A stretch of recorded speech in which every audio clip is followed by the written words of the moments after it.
Hello, everyone. Today we are going to explore the concept of utilitarianism.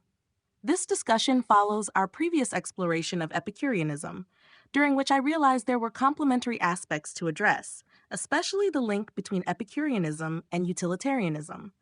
Therefore, this is the perfect opportunity to deepen our understanding of utilitarianism. In our last video, I mentioned how utilitarianism emerged, partly evolving as a continuation of the philosophical movement initiated by Epicureanism.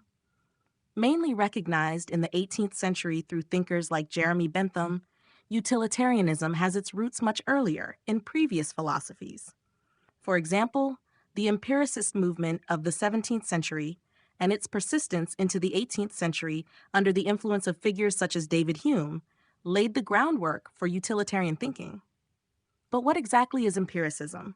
The term might be confusing as it has nothing to do with the concept of empire or imperialism. Empiricism, deriving from the Greek empiria, means experience or trial. It's a philosophical doctrine stating that knowledge comes from sensation. In other words, our understanding of the world stems from what we have sensorially experienced, touched, seen, smelled, our bodily experience. This experience is not only personal or subjective, it broadly encompasses all practical life. In philosophy, it represents any sensory interaction with an object. For instance, if I observe a glass placed in front of me, I can describe its shape and color because I see it. By touching it, I can also determine its texture. By tapping on it, I can assess the sound it produces. Thus, sensory experience enriches my knowledge of the object. Therefore, empiricism holds that all knowledge begins with sensory experience. Although I won't delve deeply into this philosophical topic in this video, it's crucial to understand that utilitarianism is based on this empirical premise, considering our interaction with the world as the foundation of our comprehension. We will return to this theme in future discussions to continue exploring the richness of utilitarian thought. Everything starts with the body. All our ideas, thoughts, and feelings emerge from our sensations, which constitute our first interaction with the world. Understanding this, we better grasp how utilitarianism is rooted in these sensory principles. Utilitarianism suggests that individuals naturally seek pleasure, a central notion also in Epicureanism. From this perspective, humans are instinctively drawn to what provides pleasant sensations, thus seeking pleasure and avoiding pain and unhappiness. Utilitarianism is based on a realistic view of human nature, asserting that humans are primarily motivated by the pursuit of physical pleasure. This viewpoint dismisses the idea that humans are naturally inclined toward higher pursuits, such as moral goods or virtue, considering such a belief as a form of intellectual hypocrisy. Jeremy Bentham, a central figure of utilitarianism, asserted that human happiness essentially boils down to the pursuit of physical pleasure, with no clear distinction between the pleasures of the body and those of the mind. For Bentham, joy can be found in simple pleasures like tasting jam or in intellectual activities like reading a poem. In this view, there is no hierarchy among pleasures. All are justified by their ability to bring happiness. Therefore, utilitarianism is based on a form of subjectivism, affirming that the individual experience of pleasure is paramount. Each person has their own preferences and tastes, which are not subject to debate or external judgment. This approach emphasizes that pleasure and happiness are inherently personal and cannot be prescribed or ranked objectively. If someone contradicts my preference for red meat, I will maintain my choice, thereby illustrating that tastes and preferences are a matter of individual subjectivity. For Bentham, this is unproblematic because in his view, everything starts with sensory experience, making each individual the judge of their own pleasure and happiness. Bentham did not explicitly elaborate on the correlation between pleasure and happiness, viewing happiness as a grandiose abstraction, a conceptualization of a more elementary feeling, pleasure. Considering this, we need to reflect on the implication of pursuing pleasure as a life goal, recognizing that each person defines their own pleasure. Jeremy Bentham envisioned creating a philosophical and political framework to foster a happy society, based on the idea that if individual happiness is the goal of each person, then universal happiness should be the aim of humanity.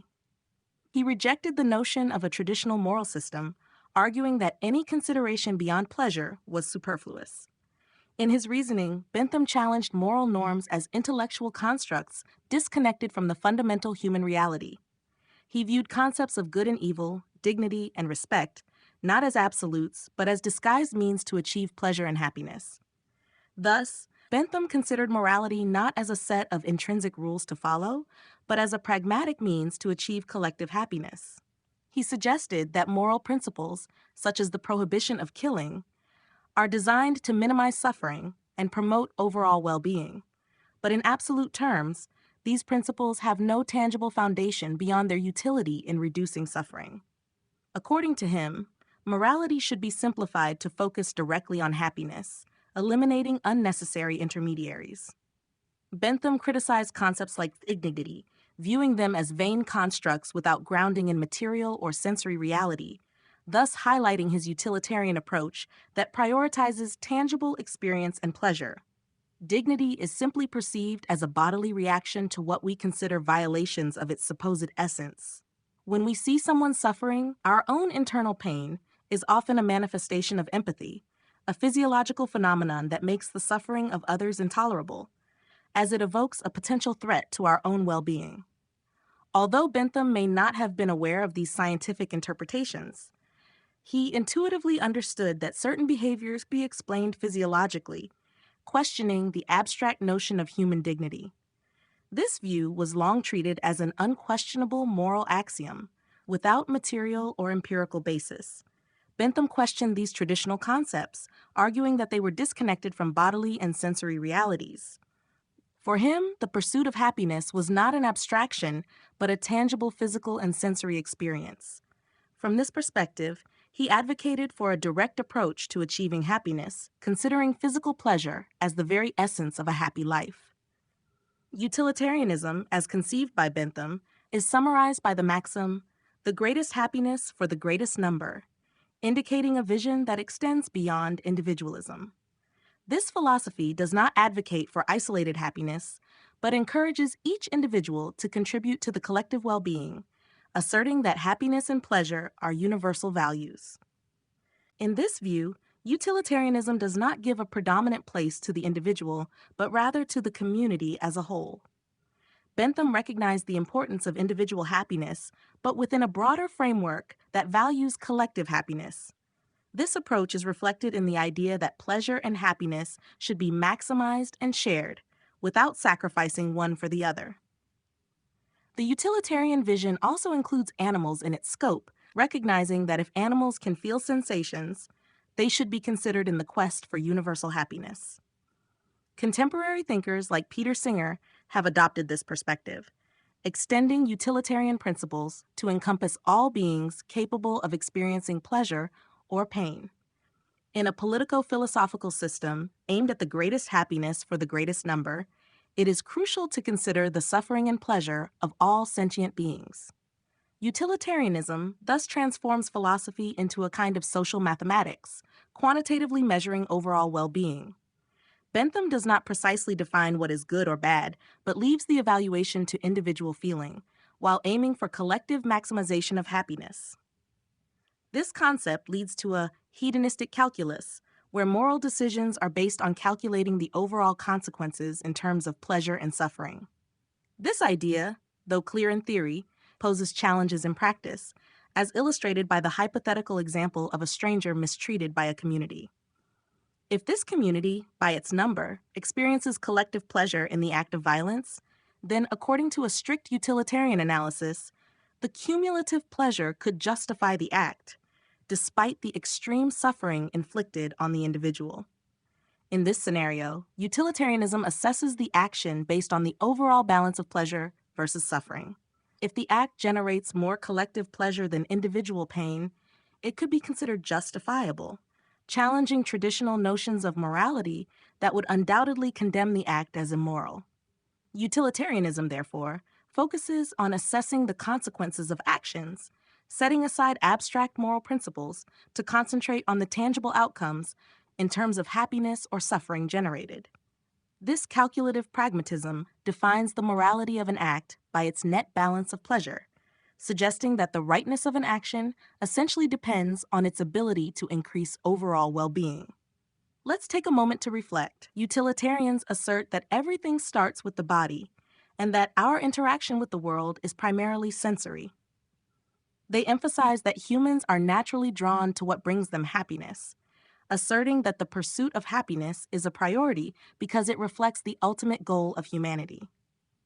Bentham, in particular, does not dwell on justifying this principle, considering it evident and self-validated by observing human behaviors that naturally tend toward seeking pleasure and avoiding pain. This perspective is rooted in anthropological realism, which accepts human nature as it is and seeks to understand how to effectively promote the pursuit of happiness. Acknowledging that happiness is essentially linked to sensory pleasure, the utilitarian approach aims to establish a legislative framework to maximize collective well-being. Utilitarianism evaluates actions primarily based on their consequences in terms of happiness or suffering generated, classifying it as a consequentialist moral doctrine. This means that acts are not inherently good or bad, but are judged based on their impact on overall well-being. In this light, moral questions, like those concerning theft, do not receive absolute answers, but depend on the specific outcomes of each situation. Thus, in utilitarianism, the morality of an action is determined post facto based on its overall balance of pleasure or pain. This pragmatism emphasizes that the essential criterion for judging an action is its outcome in terms of general happiness, thereby defining legitimacy and morality within the utilitarian framework. Judging an action as good or bad in utilitarianism boils down to assessing the amount of happiness it generates. However, if one possesses a strong moral or religious conscience, one might reject utilitarianism, considering that some principles should not be sacrificed for pleasure. For example, from an extreme utilitarian perspective, acts like sadism could be justified if the sadist's pleasure outweighed the suffering of their victim. This logic could be taken to the absurd, suggesting that an act does not generate suffering if the victim is unaware of it, thus justifying the criminal's enjoyment. This radical view of utilitarianism raises serious ethical questions, challenging the very foundations of traditional ethics. Although utilitarianism offers a simplified perspective on well-being, it faces significant practical problems. Bentham himself acknowledged the difficulty of objectively measuring pleasure and suffering, as there is no universal unit of measure for these subjective experiences. The major challenge of utilitarianism is thus to determine how to evaluate and compare these quantities of pleasure and suffering to conclude which is more predominant. Bentham suggested that individual rationality should guide this evaluation, where each person is their own judge of pleasure and suffering. Bentham refers to the hedonistic calculus, which is the assessment of the consequences of our actions on our well-being. He illustrates this with the example of drunkenness. The immediate pleasure of drinking can be followed by suffering, such as a painful hangover. This idea reinforces the hedonistic approach that aims to maximize sensory pleasures while considering potential negative consequences. The hedonistic calculus is a process where the potential pleasures and displeasures of an action are evaluated beforehand. Using the example of drunkenness, Bentham would add to the advantage column the immediate pleasure provided by alcohol. However, in the disadvantage column, he would note the post-drinking headaches, potential negative impacts on reputation, suffering caused to loved ones, and the financial costs associated with purchasing alcohol. These factors, deemed harmful socially and personally, are integrated into the calculation to evaluate if the act of drunkenness is justifiable. In this hedonistic calculus, a balance of pleasures and sufferings is struck, often tipping the scale toward negative consequences, leading to the conclusion that the initial pleasure of drunkenness is not worth the resulting pains. This approach is not dictated by a preconceived morality on drunkenness as a sign of weakness or escape from reality. For them, these prejudices are absent from the hedonistic calculus, which focuses solely on the balance of pleasures and pains. Thus, if drunkenness generated more pleasure than suffering, it would have been considered acceptable. However, reality dictating that its negative consequences outweigh, drunkenness is deemed unfavorable. The title, Utilitarianism, Uninhibited Enjoyment, that I chose for this discussion is somewhat provocative, alluding to the slogan of May 68. It underscores the perception that utilitarianism allows for boundless pleasures. But as demonstrated, the approach is much more nuanced, evaluating actions based on their overall impact on happiness. The events of May 68, especially in their student dimension, were in a logic close to utilitarianism, advocating the liberation of customs as a means to eliminate conservative constraints that hindered happiness. The philosophy of that time can be seen as hedonistic, demanding more freedom in the pursuit of pleasure. My mention of uninhibited enjoyment evoked this period while highlighting the provocative aspect of this idea. However, in a reflective hedonistic context, limitations to pleasure are not ignored. They are considered from a practical viewpoint. The only restriction, in this perspective, would be the potential suffering that the pursuit of pleasure can generate, which, if significant, could render the act inappropriate. This constraint, based on the evaluation of potential negative consequences, should be considered to avoid unnecessary suffering resulting from rash or ill-informed actions. In utilitarian thought, the calculus between pleasure and suffering precedes any decision, although beyond this technical aspect, there is no barrier to the quest for satisfaction and happiness. To conclude this video, I would like to emphasize that, just as my videos address various philosophical themes in a fragmented manner, the history of human thought reveals a movement away from ancient principles like moderation towards increasing materialism. Classic notions of temperance have gradually been sidelined, reflecting a shift towards a more concrete and materialist philosophy, reducing the importance of abstractions. The deconstruction of the spiritual sphere has not eliminated spirituality, which seems to have infiltrated the materialist realm. The foundations of materialism, which prioritize material and bodily existence, have taken on an almost religious dimension, even if the terms sacred and profane are not explicitly used by its proponents.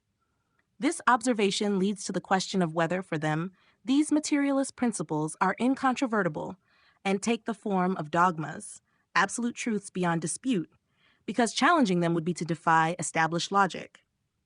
If reason and materiality are treated as sacred, fervently defended, then materialism can be perceived as having a spiritual or even religious essence.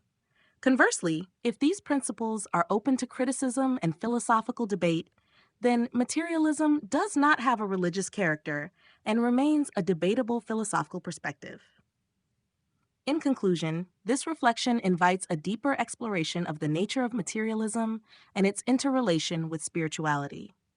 I hope this video has sparked your interest, and I encourage you to subscribe to my channel Philosophy Center and share your thoughts in the comments.